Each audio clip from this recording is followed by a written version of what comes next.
قرآن مجید میں ہمیں نظر آتا ہے کہ جناب ابراہیم علیہ السلام نے اپنے رب کریم کی بارگاہ میں جو دعائیں مانگی ہیں نا، ان دعاؤں کو اللہ تعالیٰ نے بڑے اہتمام سے قرآن پاک میں بیان فرمایا ہے۔ کبھی کوئی بندہ پیارا آ جائے نا، سمجھانے کے لیے مثال دیتا ہوں، تو انسان تبصرہ کرتا ہے۔ کبھی کوئی پیارا آدمی آتا ہے نا جس سے انسان بڑی محبت کرتا ہے، تو انسان اس کی باتیں بیان کرتا ہے، کہتا ہے وہ آیا تو اس نے یوں کہا، پھر جواب میں نے یوں کہا، اس نے یہ سوال پوچھا تو پھر میں نے اسے یہ جواب دیا، اس نے اس حوالے سے بات کی تو پھر میں نے اسے اس طرح کر کے جواب دیا۔ کیا انداز ہے قرآن مجید کا، بلا مثال و بلا تشبیہ۔ رب فرماتا ہے میرے خلیل نے مجھ سے فلاں دعا مانگی، میرے حضور فلاں بات کے لیے فلاں معاملے میں عرض کیا۔ اس پہلو میں جناب خلیل اللہ علیہ السلام نے میری بارگاہ میں کشکول طلب دراز کیا۔ انداز تو دیکھیے کتنا انوکھا ہے، کتنا نرالا ہے، اور یہ جگہ جگہ پہ قرآن مجید میں حضرت ابراہیم کی دعائیں موجود ہیں۔ پتہ کیا ہے، ہم دعائیں تو مانگتے ہیں پر وہ لذت نہیں لیتے جو ہمیں لینی چاہیے۔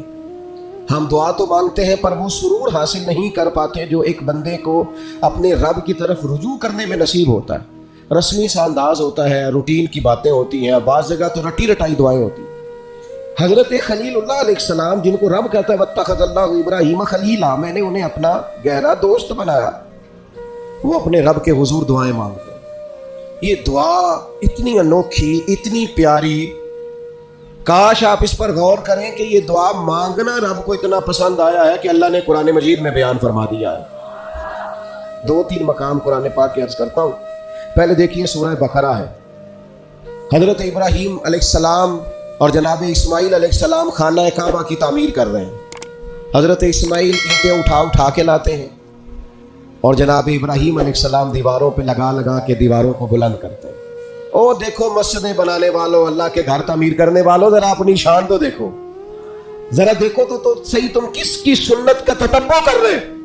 تم دیکھو تم کس صف میں کھڑے ہو جس صف کی امامت جناب ابراہیم علیہ السلام فرما رہے ہیں۔ حضرت ابراہیم کعبے کی دیواریں اونچی کر رہے ہیں، بیت اللہ شریف کی تعمیر ہو رہی ہے۔ مالک کریم کو وہ بات اتنی اللہ کی بارگاہ میں مقبول ہوئی کہ قرآن میں بیان کیا، فرمایا وَإِذْ يَرْفَعُ إِبْرَاهِيمُ الْقَوَاعِدَ مِنَ الْبَيْتِ وَإِسْمَاعِيلُ، فرمایا جب اٹھاتے تھے نا جناب ابراہیم اور جناب اسماعیل اس گھر کی دیواریں، جب وہ اس کی دیواریں اٹھا رہے تھے، بنیادیں بلند کر رہے تھے، تو پتہ ہے ساتھ کیا کہہ رہے تھے؟ ربنا تقبل منا، ساتھ دعا مانگ رہے تھے، یا اللہ یہ ہم سے قبول فرما لے۔ اللہ ہم نے کوشش کی تیرا گھر بنانے کی، ہم نے جد و جہد کی اس کی بنیادیں، ربنا تقبل منا، اللہ اسے قبول فرما لے۔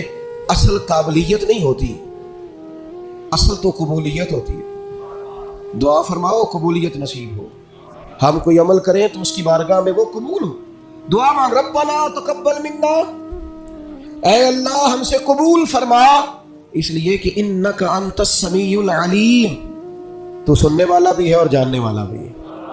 اور پھر اس کے ساتھ اور دعا مانگتے ہیں، پیغمبر ہیں، خلیل اللہ ہیں، اللہ تبارک و تعالیٰ کے برگزیدہ ہیں، ان کی عبادتیں، ریاضتیں، ان کی جد و جہد، ان کی تبلیغ، ان کی کوششیں اللہ کو پسند ہیں، اور وہ اس مقام پر فائز ہے کہ رب کریم نے انہیں اپنا خلیل بنا لیا ہے۔ پھر بھی کہتے ہیں ربنا وجعلنا مسلمین لکا، اے ہمارے رب ہمیں اپنی بارگاہ کا فرما بردار رکھنا، ہمیں گردن جھکانے والا بنانا، ہم تیرے حضور جھکے رہیں۔ ومن ذریتنا امۃ مسلمۃ لک، اور ہماری اولاد میں بھی ایک امت کو اپنی فرما بردار رکھنا، آنے والی نسلیں بھی تیری فرما بردار رہیں۔ دعا کیوں نہیں مانگتی امت یہ کہ یا اللہ ہماری اولادیں بھی تیری فرما بردار، ہر وقت ان کے لیے رزق ہی مانگتے ہو، صحت ہی مانگتے ہو، اچھا کاروبار ہی مانگتے ہو؟ یہ دیکھو جناب ابراہیم کیا مانگ رہے ہیں، کہتے ہیں یا اللہ ہماری اولادوں کو اپنا فرما بردار رکھنا، یہ تیرے نافرمان نہ ہو۔ اتنا مقام ہے، مرتبہ ہے، پھر بھی کہتے ہیں وَأَرِنَا مَنَاسِكَنَا، یا اللہ ہمیں اپنی عبادت کے طریقے سکھا، یا اللہ ہمیں سکھا کس طریقے سے تیری عبادت کریں تو راضی ہوتا ہے۔ آج نا سب سے مشکل کام سیکھنا ہے، آپ کسی کو سکھا نہیں سکتے، سارے سیکھے ہوئے ہیں اللہ ماشاءاللہ، جس سے پوچھیں گے وہ کہتے ہیں اوہ تعلیم یافتہ ہوں، پڑھا لکھا ہوں، سند یافتہ ہوں، تجربہ کار بھی ہوں، اتنے سال ہو گئے فلاں کام کرتے ہوں۔ آپ یہ دیکھیں سیکھنا کتنا اہم ہے۔ وَأَرِنَا مَنَاسِكَنَا، تو ہمیں سکھا ہم کس طرح تیری عبادت کریں۔ وَتُبْ عَلَيْنَا، اور اپنی رحمت سے ہمارے اوپر رجوع بھی فرما، کرم فرما مالک، ہم پر رجوع فرما۔ اتنے بڑے ہیں حضرت ابراہیم خلیل، پر دعا مانگ رہے ہیں یا اللہ ہمیں فرما بردار بنا، اپنی عبادت کے طریقے سکھا۔ تو وہ جو لوگ جنہوں نے طے کر لیا ہے کہ بس ہم سب کچھ سیکھ چکے ہیں، ہم تو فارغ التحصیل ہیں، ہم تو بڑے قابل ہو گئے، اوہو ہم سے سیاڑا بھی کوئی دوسرا ہوگا، وہ ذرا اس سے سیکھے نا۔ یہ حضرت خلیل علیہ السلام کیا ارشاد فرما رہا ہے؟ پھر آگے فرمایا انک انت التواب الرحیم، بے شک تو بہت توبہ قبول کرنے والا اور بہت رحمت کرنے والا۔ پھر فرمایا ربنا وابعث فیہم رسولا، اے اللہ بھیج دے ہم میں سے اپنا عظمت والا رسول۔ یا اللہ نبی کریم صلی اللہ علیہ وسلم جو تیرے آخری رسول ہیں انہیں بھی انہی میں سے بھیجنا، یعنی میری اولاد میں سے کرنا آخری نبی کو۔ خود رسول کریم نے فرمایا ہے، حضور فرماتے ہیں میں اپنی ماں کا وہ خواب ہوں جو میری پیدائش کے وقت انہوں نے دیکھا تھا اور شام کے محلات روشن ہو گئے۔ حضور فرمانے لگے میں جناب عیسیٰ کی بشارت ہوں اور میں جناب ابراہیم کی دعا ہوں، میں دعا ہوں جناب ابراہیم کی دعا بن کے آیا ہوں حضرت خلیل اللہ، میں وہ ہوں جن کے لیے جناب خلیل نے دعا کی ربنا وابعث فیہم رسولا۔ ہمارے استاد فرمایا کرتے تھے کعبہ بنا کے جناب ابراہیم کا یہ دعا کرنا معنی کیا ہے؟ مالک میں نے بنا دیا ہے، اسے آباد کرنے والا رسول بھی عطا فرما۔ تڑپے گی محبوب کی امت بیت اللہ دیکھنے کو، دعائیں مانگے گی، یوں گھومے گی بیت اللہ کے گرد جس طرح پروانہ شمع کے گرد گھومتا ہے، نظریں دیکھ دیکھ کے بیت اللہ کو ٹھنڈی ہو۔ ربنا وابعث فیہم رسولا، اے اللہ ان میں وہ رسول بھیج دے، وہ محبوب آئیں تو کیا کریں؟ اے اللہ جب وہ آئیں منہم انہی میں سے آئیں، یتلو علیہم آیاتک، اور وہ آ کر ان پر تیری آیتیں پڑھیں، وَيُعَلِّمُهُمُ الْكِتَابَ وَالْحِکْمَةَ، انہیں کتاب بھی سکھائیں اور پختہ علم بھی سکھائیں، دانائی بھی سکھائیں، وَيُزَكِّيهِمْ، بڑوں نے ترجمہ کیا ہے پر جو ترجمہ فاضل بریلوی نے کیا ہے وَيُزَكِّيهِمْ، اے اللہ وہ محبوب تیرے آئے اور انہیں خوب ستھرا کر دے، خوب ستھرا کر دے، ان کے دلوں کو صاف کر دے، باطن کا تزکیہ کر۔ یہ دعائیں کر رہے ہیں جناب ابراہیم۔ انک انت العزیز الحکیم، بے شک مالک تو غالب حکمت والا ہے۔ جناب ابراہیم علیہ السلام بیت اللہ کی تعمیر کرتے ہیں، قبولیت کی دعا مانگتے ہیں، اللہ کے حضور عرض کرتے ہیں اللہ آخری پیغمبر علیہ السلام کو مبعوث فرما تاکہ وہ کتاب و حکمت سکھائیں، تاکہ وہ قرآن مجید کی آیات کی تلاوت کریں۔ اے اللہ رسول کریم علیہ السلام عطا فرما جو دلوں کا تزکیہ کریں۔ اس رسول صلی اللہ تعالی علیہ وسلم کے لیے حضرت ابراہیم نے دعا مانگی تھی، وہ رسول اللہ نے ہمیں عطا فرمائے۔ اب ہمیں حضور کے بتائے ہوئے طریقے کے مطابق کتاب و سنت سیکھنا چاہیے نا۔ حضور نے جو خوبصورت ارشادات کر کے ہمارا تزکیہ کیا ہے ہمیں وہ یاد رکھنے چاہیے نا، دلوں میں بسانے چاہیے نا۔ تو ایک مقام تو وہاں سورہ بقرہ میں اور دوسرا مقام سورہ ابراہیم میں۔ یہ سورہ ابراہیم ہے، مالک کو پیار اتنا ہے جگہ جگہ پہ ذکر کیا ہے قرآن پاک میں جناب ابراہیم کا، اور ایک پوری سورت کا نام بھی سورہ ابراہیم ہے۔ اتنی محبت ہے حضرت خلیل اللہ سے رب کریم کو۔ یہاں بھی دیکھیے حضرت ابراہیم سورہ ابراہیم میں دعا مانگتے ہیں۔ اب ذرا یہ دعا بھی دیکھیں کتنی معنی خیز ہے۔ فرماتے ہیں وَإِذْ قَالَ إِبْرَاهِيمُ رَبِّ اجْعَلْ هَٰذَا الْبَلَدَ آمِنًا، یاد کرو جب جناب ابراہیم علیہ السلام نے کہا اے اللہ اس شہر کو امن والا بنا دے۔ جناب ابراہیم علیہ السلام مکے میں نہیں رہتے تھے پر دعائیں مکے کے لیے مانگ رہے ہیں، اے اللہ اس شہر کو امن والا۔ پوری دنیا کے مسلمانوں کو دعا کرنی چاہیے کہ اللہ مکے مدینے میں ہمیشہ امن ہی رہے، اللہ اسے امن والا بنا دے۔ ایک بات آپ کو عرض کروں، جس ملک میں امن نہیں ہوتا وہاں کچھ بھی نہیں ہوتا۔ جب تک امن نہ ہو نہ تجارتوں کا مزہ ہے نہ عبادتوں کا مزہ ہے۔ کام کاج بھی تبھی ہوتا ہے جب امن ہو، عبادت ریاضت تبلیغ تعلیم تبھی ہوتی ہے جب امن ہو۔ یہ دیکھیے اللہ کے پیغمبر حضرت خلیل علیہ السلام قیام امن کی ضرورت کے بارے میں کس طرح بیان فرماتے ہیں، کہتے ہیں اے اللہ اس شہر کو امن والا بنا دے۔ جب تک امن نہیں ہوگا، جب تک اطمینان نہیں ہوگا، ٹھہراؤ نہیں ہوگا، سکون نہیں ہوگا، زندگی کیسے آگے بڑھے گی؟ اس لیے پوری دنیا کے مسلمانوں کو مل کے کوشش کرنی چاہیے کہ ہر مسلمان ملک کے اندر امن رہے۔ ہمیں کوشش کرنی چاہیے ہمارے شہروں میں علاقوں میں امن رہے۔ ڈھیر سارے لوگ ہیں جن کو امن پسند نہیں ہوتا، بدامنی پیدا کرتے ہیں۔ آپ اپنے ارد گرد دیکھ لیں، یہ غیبتیں کرنے والے، چغلیاں کرنے والے، ایک دوسرے کے بارے میں سازشیں کرنے والے، شرارتیں کرنے والے، یہ سارے بدامنی پھیلانا چاہتے ہیں۔ اور جناب ابراہیم کیا کہتے ہیں وَإِذْ قَالَ إِبْرَاهِيمُ رَبِّ اجْعَلْ هَٰذَا الْبَلَدَ آمِنًا، حضرت ابراہیم علیہ السلام نے عرض کیا اللہ اس شہر کو امن والا بنا دے، وَجْنُبْنِي وَبَنِيَّ أَن نَعْبُدَ الْأَصْنَامَ، اللہ مجھے اور میرے بیٹوں کو بتوں کے پوجنے سے بچا لے۔ دنیا میں وہ بندہ بچ گیا جس کا عقیدہ محفوظ ہو گیا۔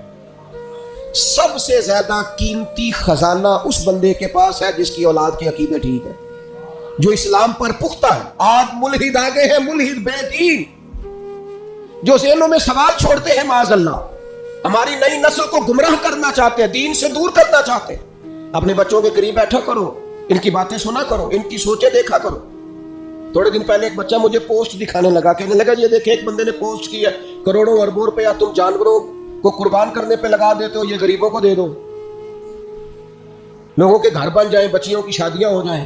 پتہ نہیں لوگوں کو ہر دینی کام پہ غریب کیوں یاد آتے ہیں، یاد آ جاتے ہیں۔ میں نے انہیں کہا میں دیہاتی آدمی ہوں، ہمارے ڈیرے کے ساتھ ایک ڈیرا ہوتا تھا، چاچا جی بشیر صاحب نے نا ہر سال وہ بیل پالتے تھے بیچنے کے لیے، غریب آدمی، اور کہا کرتا تھا اس دفعہ میرے جانور بڑے اچھے ہیں، یہ صحیح بک گئے تو 2 بیٹیوں کی شادی کروں گا۔ پال کر بیچنے والے بھی غریب کم ہیں، جو کاروبار کرتے ہیں بڑے فارم بناتے ہیں، پال کر بیچنے والے بھی غریب، اور جو کسائی ذبح کرتے ہیں وہ کون ہوتے ہیں؟ او میرا سارے انو بڑا گوشت باندھے کہندے ڈاکٹر ڈکیا ہے، وہ تو کھائیں گے مرغی یا بکرا، اے جننے بیڑے پلدے تھے ماڑے ہی کھاڑے نے۔ اس لیے یہ جو روغن خیال ہے نا، کہتے ہیں قربانی نہ کرو غریبوں کو دے دو، ان کو فکر نہ کرو، یہ غریبہ ہی کھاڑی ہے ساری، امیرہ میں تے بند ہے سارے انو، جس سے پوچھو کہتے ہیں میرے ڈاکٹر نے بند کیتا ہے، تو بھائی غریبوں کا کھلا ہے اللہ کے فضل سے، وہ انشاءاللہ کھائیں گے، بلکہ ان کے لیے صحیح کر کے کھلتا ہی بڑی عید والے دن ہے، تو آپ ان کا بھی بند کرنا چاہتے ہیں۔ اس لیے حضرت ابراہیم کی یہ دعا کہ یا اللہ بتوں سے ہمیں بچا، ہماری اولادوں کو بچا، وہ تو بچے ہوئے تھے، یہ دعا ہی ہماری تعلیم کے لیے، بچوں کی نگرانی کرو، ان کا خیال رکھو، یہ کسی بے دین بدعقیدہ کے پاس نہ جائے، ان کی زبانوں پہ جب بھی نام آئے یا خدا کا ذکر کریں یا مدینے والے پہ درود و سلام پڑھیں، یہ کبھی جناب ابو بکر کی بات کریں، یہ کبھی عمر کی بات کریں، یہ کبھی سیدنا عثمان کی کریں، یہ کبھی مولا علی کی کریں، یہ بار بار کہیں کیا بات رضا اس شمنستان کرم کی، زہرا ہے کلی جس میں حسن اور حسین پھول، بار بار بات کریں حضور کی اولاد۔ تو عزیز بھائی حضرت ابراہیم نے دعا مانگی، یا اللہ مجھے بھی اور میری اولاد کو بھی بتوں سے بچا، برے لوگوں سے بچا، گندے عقیدے والوں سے بچا۔ پھر فرمایا ربی انہن اضللن کثیرا من الناس، یہ دیکھو بتوں کی بات ہو رہی ہے، لوگ کہتے ہیں فلاں کے پیچھے بڑے لگ گئے، حضرت ابراہیم تو کہہ رہے ہیں اللہ ان بتوں نے بڑے لوگوں کو گمراہ کر دیا۔ گمراہی ویسے ہی جلدی دل کے اندر جگہ پکڑتی ہے، شیطانی باتیں ویسے ہی جلدی سمجھ میں آتی ہیں لوگوں، ڈھیر سارے ربی انہن اضللن کثیرا من الناس، اے اللہ ان بتوں نے ایک بہت بڑی جماعت کو گمراہ کر دیا، تو جو بولتے نہیں تھے باطل، جو باطل بولتے نہیں تھے انہوں نے بڑے گمراہ کیے، تو جو بولنے والے ہیں وہ دیکھیں کتنوں کو گمراہ کریں گے۔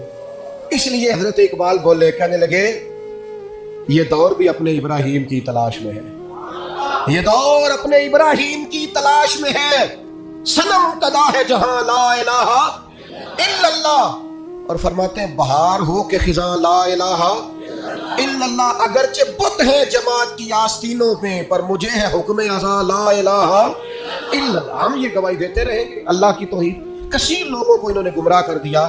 ایک اور ذرا انوکھا انداز دیکھیے جناب ابراہیم کا، فرماتے ہیں فمن تابعنی فانہ منی، یا اللہ جو میری پیروی کرے وہ تو میرا ہے، تو اے کلیم جو آپ کی پیروی نہ کرے، انداز دیکھیے، فمن تابعنی فانہ منی، جو میری پیروی کرے مالک وہ میرا ہے، ومن عصانی فانک غفور الرحیم، اور اللہ جو میری نافرمانی کرے نا، ابراہیم اس کے ساتھ کیا کریں جو آپ کا نافرمان ہے، فرمایا فَإِنَّكَ غَفُورٌ الرحیم، بے شک تو بڑا بخشنے والا معاف کرنے والا ہے، جو فرما برداری کرے وہ تو میرا ہے، اور مالک جو نافرمانی کرے تو بڑا مہربان ہے، تو معاف کرنے والا ہے۔ یا ہم کہتے ہیں جو نافرمانی کرے، جو ہمارا نافرمان ہو وہ کسی کام کا نہیں، مارو سزا دو، فرمایا جو میرا نافرمان، مالک تو غفور الرحیم ہے، تو مہربانی کرنے والا۔